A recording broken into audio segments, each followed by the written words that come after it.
All right, guys, look at this thing stretched out. It's like a dog peeing on a fire hydrant, but it's in the front and not in the back. Man, what if this thing had IRS? Jeez. Hey guys, sorry it's been a minute. I am back at the garage tonight just for a little bit. I'm actually gonna tear the bike down. Before that, I needed to get a handful of measurements. I'm actually taking some shock measurements and also just checking out the articulation in the front end. It's otherworldly as expected. It looked like, let me see, square right here. We'll flip it around. All right, I'll put it up there. And now keep in mind, we're actually gonna go to the outside measurement of the square, not the inside. If you look down at the bottom, this is 0. This is not. So let's go up, bring it up, go level with the bottom of the tire. We're gonna use my crooked fingers, our straight edge, and it looks like a right under 21. I'm gonna conservatively say 20 and a half, and I don't need to get into the eighths or anything. 20 and a half is plenty remarkable. This thing's insane. I was gonna take some shock measurements. That's why I was kind of eyeing the front end. And then while I had it like this, I figured I would definitely see the type of articulation it has. And it's just still so crazy to see this thing in person is just nuts. There's so many things that Dean had to do to achieve this travel too that you really wouldn't even get into unless you had ever like dabbled in designing something like this or just brainstorming up how to design something like this. So I'm not sure if Dean set out to build the ultimate suspension travel setup or if he actually had like a number in mind for like the amount of inches of travel that he wanted to achieve. But what he did, obviously, the big crazy thing is how these A-arm mounting points are on the opposite side of the side that the A-arm is for. And even though it does make the frame way more complex in there, it does come with a bunch of huge advantages. Now, I'd bet if you asked Dean, why did you crisscross the A-arms like that? I guarantee he would tell you that it was because that there's a ton of advantages to that. It's not because he wanted to. Trust me, any fabricator that wants to have the easy route would not do what Dean did here. So let me explain to the best of my abilities, just after thinking about it for a few minutes, why Dean had to do the crazy opposite side A-arm mounting points. So with a front end optimized for suspension travel, the limiting factor is going to be your ball joints. So your ball joint is there and up here, and you can see where we're at. We are limited by the amount that our ball joint can flex. You see these pivot points here can technically rotate infinitely, right? They can go, this thing could technically be dangling all the way at the bottom or go all the way up here, and it would still be able to rotate. So the ball joint is one of the limiting factors. And actually, while I'm on the ball joints, one little side note, I'm surprised actually, I mean, he still achieves plenty and plenty of suspension travel, but I'm actually surprised that Dean went with ball joints. So I pulled down from the loft for you guys another piece of ATV suspension history. If you guys don't know what this is a Trax, Lager's Trax T-pin front end, or front spindle and tie rod, I should say. And so the neat thing about this spindle here, if you can see here how it mounts up to the A-arms. The A-arms are actually also custom. They've got like this wishbone mounting point that mounts on the top of here, and it can pivot. It can pivot, you know, theoretically 360 degrees if the spindle wasn't in the way. So it can pivot a ton on the bottom as well. So that is limitless rotation, basically. What's also cool is the Trax front end had this really neat, you can see it's got all this machined aluminum. There's, I'm sure, bearings or bushings in there. And what this does is because they built this little apparatus, the tie rod can not only rotate, let's see if I can pin this down, high quality camera work here, not only can rotate this way for the steering, but it can rotate this way all the way around for the suspension travel, which is so cool. And so because of that, you've got tie rod ends, or lack of tie rod ends, but basically the equivalent of a tie rod end that never maxes out. I know there might only be a couple guys that really care about that, but trust me, that's like the coolest thing ever. Anyways, Trax is stealing the show, and that was not supposed to come out of the box until a later build. But back to this frame. So I'm a little surprised that Dean went with ball joints. I think it's just such a traditional method, and he knew that so long as he did this crazy crisscrossing, his degree of rotation, or his angle, suspension angles, wouldn't actually be that extreme. Well, I mean, this is the extreme case where I've got a freaking 5-gallon racing jug up on that end and it's on the ground on this end. This is an extreme, but usually about 98% of its travel will actually be not in that crazy rigorous of a suspension travel angle. Let me explain this really quick. So again, we're gonna get at our highly accurate finger straight edges, but basically you can see here. So let's theoretically say that this bolt was a traditional mounting point, because it's relatively close to a traditional mounting point, and it went from that bolt down to that bottom bolt on the spindle there.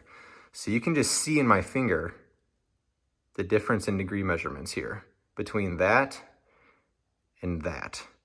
So what does that mean? Let's say theoretically that's, I don't know, 8 degrees, 10 degrees. That ends up being an extra 16 to 20 degrees that the A-arms don't have to travel, because it is so much further that way. And so this moment arm doesn't have to travel near as much. And so in reducing the amount of degrees that the A-arms have to go up and down, you allow yourself the freedom to be able to use traditional ball joints, which is really cool. Another reason why I believe Dean had to do this crazy suspension setup is because in Baja, yes, you need suspension travel, but you also need stability. I'm sure Dean could preach on that, but basically, if you had the same amount of travel in a traditional A-arm setup, where you've got one A-arm mounted over there, one A-arm mounted over there, and you still had this same, let's say 20 and a half inches of travel. What that would mean is you'd have A-arms that end up having a crazy radical degree like that. And what does that do? Not only does it put a ton of stress if you were to use ball joints, well, ball joints wouldn't even let you flex that much, but let's say you were able to go this far down. What does that do? It ends up taking your width, your track width, and shortening it like crazy. So you would have a completely unstable, high center of gravity death machine, basically rollover machine, if you had traditional A-arms here. But in maintaining a nice healthy range of angle on the A-arm, you get to stay as close to 90 degree, which is obviously its widest track width. You get to stay as close to 90 degree as possible, which I am sure helps with high speed maneuvering. Just to continue on a little bit more, when you dream up something this radical, you end up having a bunch of problems that you would never encounter with a traditional frame at all. So you've got crazy amounts of suspension travel, obviously. One, you realize, wow, I can't even use conventional spindles anymore, so I've got to design it my own. You can see, let's go to this 230 Quad Sport over here. It's got a pretty traditional style of spindles. You've got ball joint up top, ball joint in the bottom. Obviously, your limiting factor is going to be ball joints. So right out of the gate, you've got to go, wow, I can no longer use any OEM components in the suspension if I want to achieve this travel, because I'm going to be limited by more ball joints. So you then got to start with spindles, and then you obviously went into the A-arms. We already went over why all the A-arms have to be that crazy. But then when you start getting to those levels of travel, obviously, once you add the crisscrossing factor to it, you throw symmetry out the window. No longer can anything be symmetric. These, to achieve the same wheel positioning vertically, you've got to have this whole set of A-arms be completely non-symmetrical to these because of the mounting points. These obviously mount probably like 2 inches like 2.5 inches probably further forward than this side of A-arm. So again, nothing is symmetrical. And then you've also got this new variable, which is if I'm gonna have stuff mounting over here, I can't just run a bar all the way across here, because what's gonna happen? These are gonna hit on the way up, these might hit on the way down, and also the same situation in the back would happen if you had a traditional frame member going horizontally this way, like every other frame ever has. And so then you've got to design a whole apparatus of vertical load members that, yeah, again, you throw all these bars out the window, and all of your support bars have to somehow be vertical, but also provide lateral support. And yeah, it just gets kind of nutty. So his frame rail on the bottom is super crucial. The frame rail up top is super crucial. It's crucial that it comes all the way out to the front here. A lot of frames don't have to have any of that because, I mean, there's basically like, in a lot of frames, there's like no frame right here because they just don't need it. They've got all their important stuff down here, and that's it. So that is another crazy thing. And I do believe as well, not only is this pivot point kind of convenient, well, it's kind of convenient, it's kind of not convenient, but it's kind of convenient because you don't have to try to tie all this back in and have your own mounting point way over here somewhere for this side A-arm. So it's convenient in that regards, but it's also not convenient because it takes your imaginary suspension axis, which in every other ATV ever is perfectly straight, right? My audio cut out, unfortunately, but what you can see here on this 230 Quad Sport is that the pivot axis for the A-arms is pointing perfectly forward in the direction of the ATV. This is basically standard on every ATV ever. And so with this, it takes all of your traditional suspension geometry and basically like, so all of your suspension geometry, and it rotates the axis like that, like all cockeyed. And so basically there's just an imaginary line that goes from this mounting point to that mounting point that not at all is parallel with obviously the frame, the direction that the frame runs.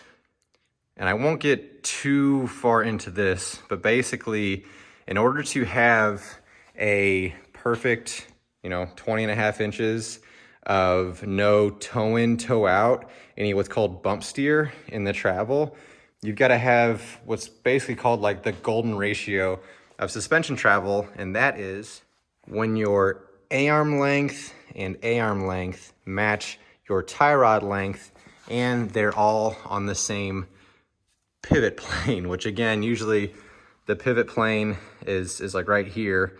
And so as long as everything is the same length and roughly pivots from the same location, you'll have that golden ratio of 0 bump steer. But with everything cockeyed like this, what you kind of have to do is, again, take that imaginary plane. This is a better view of it. Take that imaginary suspension plane and rotate it, let's say 15 degrees this way.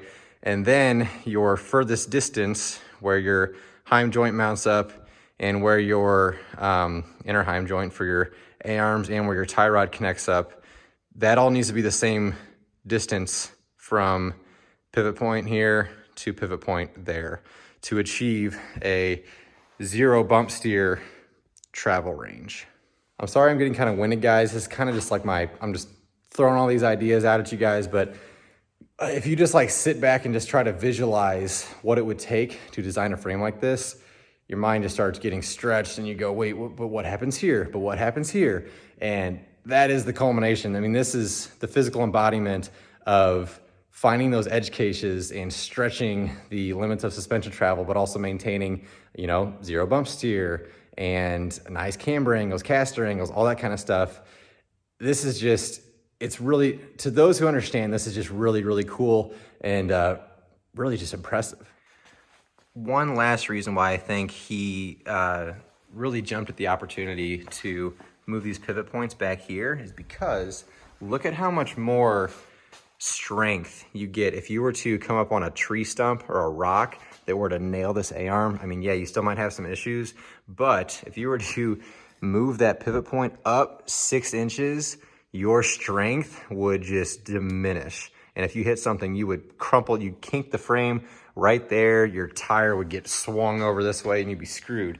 But with that long mounting point back there, you've got a lot more rigidity built in for when you end up hitting those rocks or stumps. But anyways, guys, that is probably good enough for now.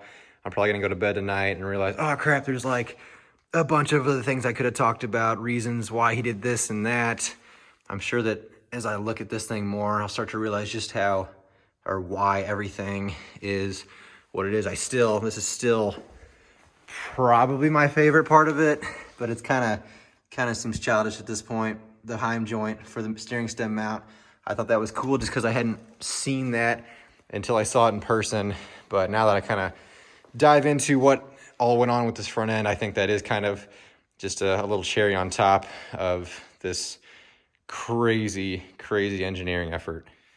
And real quick, before I tear this thing down, as far as the rear end suspension travel goes, not anything too crazy from what I can tell. He is running a no link, which I like. I like that it's gonna be a no link. There's no link mount on the bottom of the frame right there. And I'm excited to run a progressive rear spring. What that is basically, let's see. It's like over here on Project LT250R, you see we've got a thinner spring. This coil itself is actually thinner and more susceptible to squishing. This is a much thicker spring. You call those progressive springs because this lower spring handles a lot of the low impact stuff, and then this yellow spring starts getting engaged over the heavy hits. So to be able to run a progressive spring on the rear and save weight in the linkage, also just save friction points, save bearings that are gonna eventually go out. It's gonna be really cool to use that. But basically, all I can really tell is that he took this rear end and just, a rear end angle that was probably like this whenever it sat and just jacked it up. And so some of the Sundahl bikes, in my opinion, do look a little bit silly from the side. They kind of have a little bit of a kid drawing type of look to them. They don't look the most refined, but obviously it is for a reason. I do, however, think that I'm probably gonna get about a plus 2-inch swing arm for this bike. And that'll kind of just help decrease that angle. It'll make it a little more aesthetically pleasing, I guess. And I'll actually also probably get a round housing carrier. I don't necessarily like this carrier design. It just could be a little bit better. But for a lot of the mounting in here, Darn audio cut out again. Basically, I was just saying that I'm going to use some modular clamps and all the different mounting points that I'm going to need for fenders and heel guards and stuff like that, just because this frame isn't factory and so it doesn't have a lot of those provisions. I want to have that modularity, so that'll be nice. I also am going to need something modular for a bumper mount one day as well. This is my only bumper mount, and funny enough, that actually looks like a pin for the rear brake pedal. That guy right there, that pivot point pin. I don't know why. It looks like there's a second one there. I was actually thinking about that. I was like, yeah, I wonder if he had to hack up an OEM frame just for that special piece right there, or if he was able to somehow order that little pivot point. But obviously that's, machined to a spec so that it fits the brake pedal. And so, I don't know, just a bunch of crazy stuff with this. Again, I'm gonna have to talk to Dean at some point, just because all I can kind of do is just think about this thing and think what he might have been thinking, which that's not really that conclusive. So it'd be really cool to actually talk to Dean and figure out right from the cat's mouth why he did all these things. All right, guys, without further ado, I'm gonna start finally wrenching on Project Sundahl Banshee.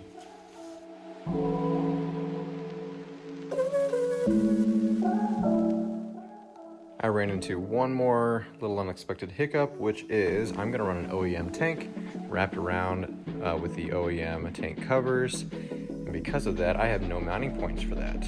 All the Sundahl bikes that I've seen, minus like maybe 1 or 2, run the big, I think it's CTM aluminum gas tanks, and they stick out really wide. They basically just rest on these rails and they mount up in some other places that I'm not even sure of.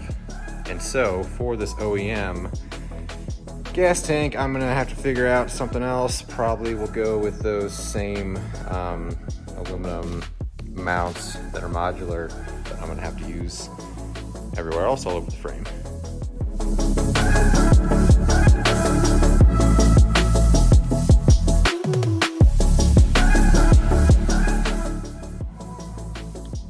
I don't care who you are and how nice your shop or your tools are, there always ends up being some redneck stuff that happens on these ATV builds, I swear. You can check out here that I've actually got my hex bit. My biggest hex bit is actually too small for these Allen bolts on this frame, so I actually had to use a punch that fit perfectly and use a 10mm ratchet wrench in order to take the bolts out.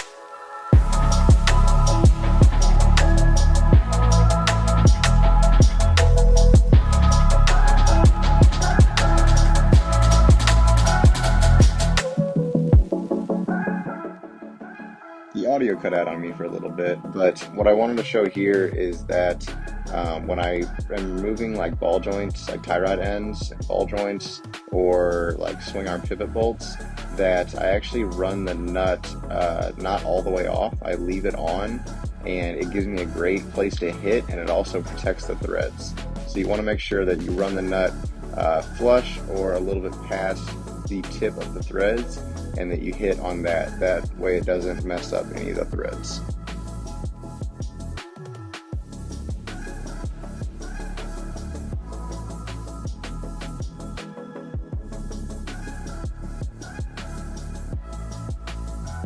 That simple mishit right there would have made my threads unusable had I not had my nut still on the threads. And as you can see, they come off like butter.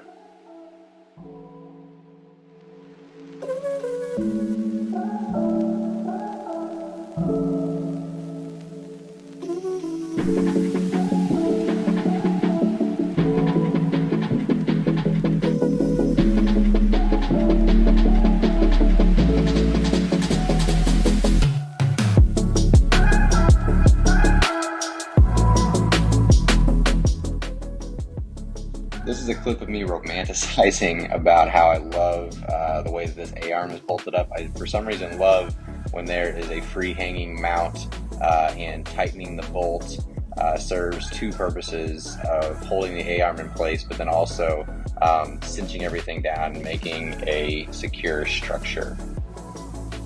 I did, however, find one little issue.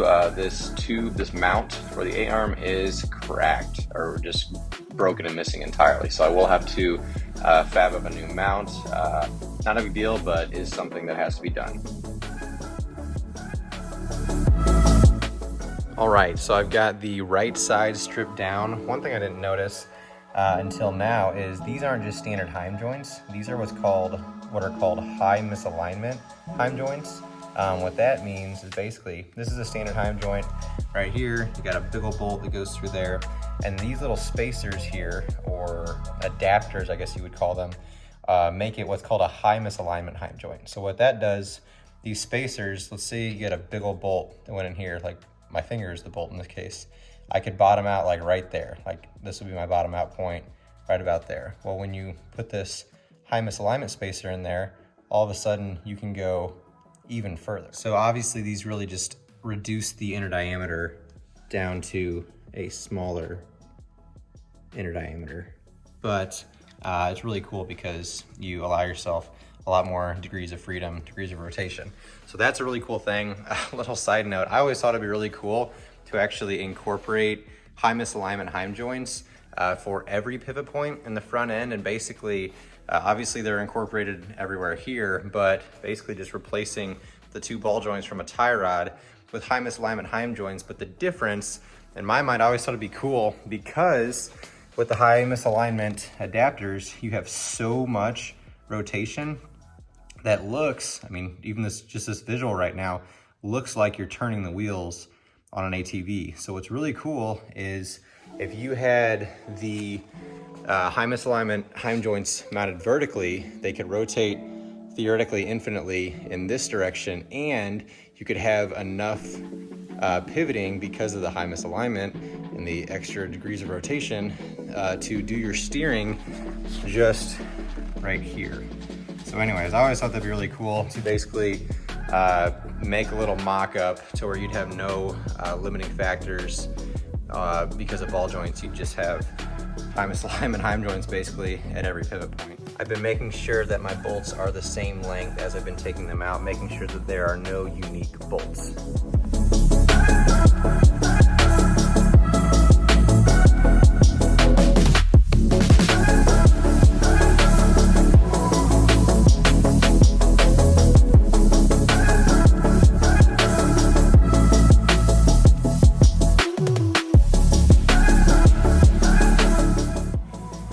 Right, so I got the left side off now, and I actually realized this broken point is likely because this looks to be the furthest most point on the left side of the frame, and I'm assuming that at one point in time this frame was just by itself and got dropped on the left side, unfortunately, and the poor little sleeve here had to take the brunt of the fall. So again, not a big deal. I'll get that fixed up. This swing arm was so wedged in there, I actually had to take like a 3-foot long 2x4 and use it as a lever to actually unwedge the swing arm pivot from the frame right there. It was really stuck in there, but now we are all loosened up and good to fully disassemble.